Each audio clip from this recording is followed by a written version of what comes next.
You scroll through 800 contacts on your phone.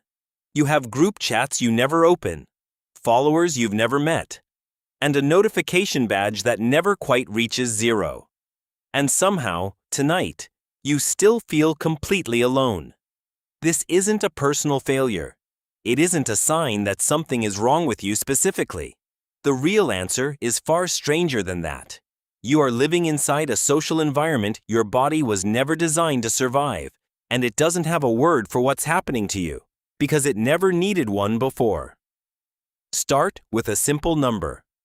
150. For most of human history, that was roughly the largest number of people a single person could maintain a real relationship with. Not follow, not friend. Actually know, trust, and rely on.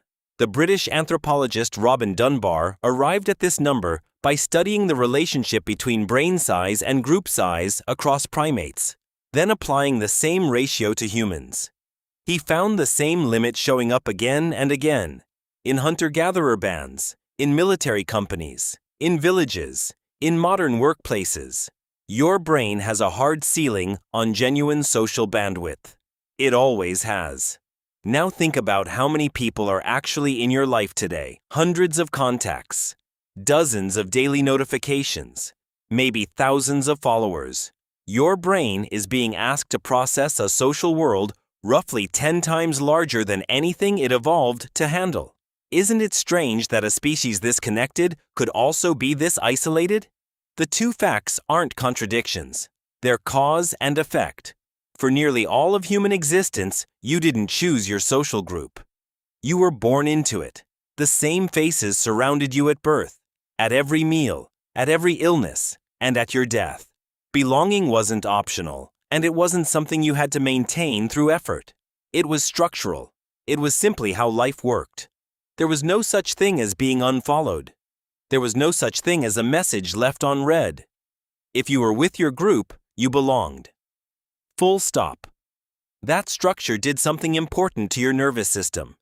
It calibrated your baseline expectation for how much closeness a normal day should contain. Your ancestors woke up every single morning already inside a web of guaranteed contact. Shared fires, shared meals, shared labor. Their bodies never had to ask, "Will anyone see me today?" The question didn't exist. And when a question doesn't exist for hundreds of thousands of years, your biology doesn't build a system to answer it gracefully when it finally shows up. This is where the psychologist John Cacioppo spent much of his career. He studied loneliness not as an emotion, but as a biological signal. Similar to hunger or thirst, his research found that loneliness activates threat detection regions in the brain and raises levels of stress hormones, essentially placing an isolated body into a low-grade state of alert. Why would evolution build something so uncomfortable? Because for most of your species' history, isolation from the group meant no one to warn you of a predator, no one to help you gather food, no one to keep watch while you slept. Loneliness isn't a modern glitch. It's an ancient alarm, and it is doing exactly what it was built to do. Here's the twist. The alarm still fires today, but the environment has changed underneath it so completely that the alarm can no longer tell you what's actually wrong.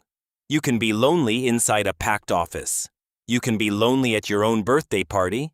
You can be lonely while texting 15 people at once. The alarm was calibrated for a world where physical proximity to your tribe was the only form of connection available. It has no separate setting for a world where you can be surrounded by faces on a screen while being physically, structurally alone. There's a study that makes this uncomfortably concrete. The psychologist Julianne Holt-Lundstad led a large analysis combining data from more than 300,000 people, examining how social connection related to mortality risk over time. The result was striking. Weak social ties were linked to a risk of early death comparable to smoking a moderate number of cigarettes a day, and the effect was stronger than risks like obesity or physical inactivity. Your body doesn't file loneliness under inconvenience. It files it under danger, at the exact same level as tangible physical threats. Doesn't that reframe how you think about a quiet weekend with no plans? Now here's the part almost no one talks about. Modern connection often mimics the signal of real bonding without providing the substance behind it. A liked post triggers a small reward response. A notification creates a flicker of anticipation. But your ancestors' brains built their trust systems around something these interactions almost entirely skip: physical presence, shared labor, and repeated vulnerability in front of the same faces over years. You can accumulate thousands of digital interactions and still never trigger the deep biological signal that says, "You are safe here." Because that signal was never built to respond to a screen. It was built to respond to a body, a voice, a shared fire. This explains something strange about modern friendship too. You might have somebody in your life for a decade and still not feel especially close to them.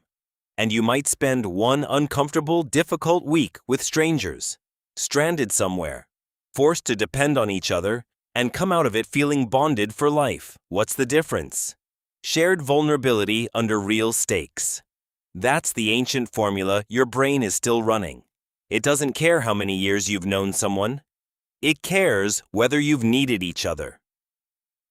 Think about how your ancestors built trust, not through conversation alone, but through interdependence. You watched someone's back during a hunt. You shared food during a lean season. You sat with them through an illness with no guarantee they'd survive it. Every one of those moments was a small, unspoken vote of trust, cast under real risk. Modern life has quietly removed almost all of those moments. You rarely need anyone in a way that actually matters for your survival. And so your ancient trust-building machinery sits mostly idle, waiting for tests that never come. So what do you do with an alarm system built for a world that no longer exists? You don't get to switch it off. It isn't a preference. It's wiring laid down over hundreds of thousands of years. And it isn't going to update itself in a single lifetime, no matter how many people are in your contacts list. But you can feed it the one thing it's actually asking for. Not more contact, not more notifications. Real, repeated, low stakes but genuine presence with the same small group of people, over time. Fewer faces. More frequency. That's the diet your nervous system evolved to expect, and it's the only thing that seems to quiet the alarm even a little. So look at your phone again. 800 contacts. 0 unread messages. And somewhere underneath all of it, a nervous system built for 150 faces around a single fire, still waiting for someone, anyone, to sit down beside it and stay.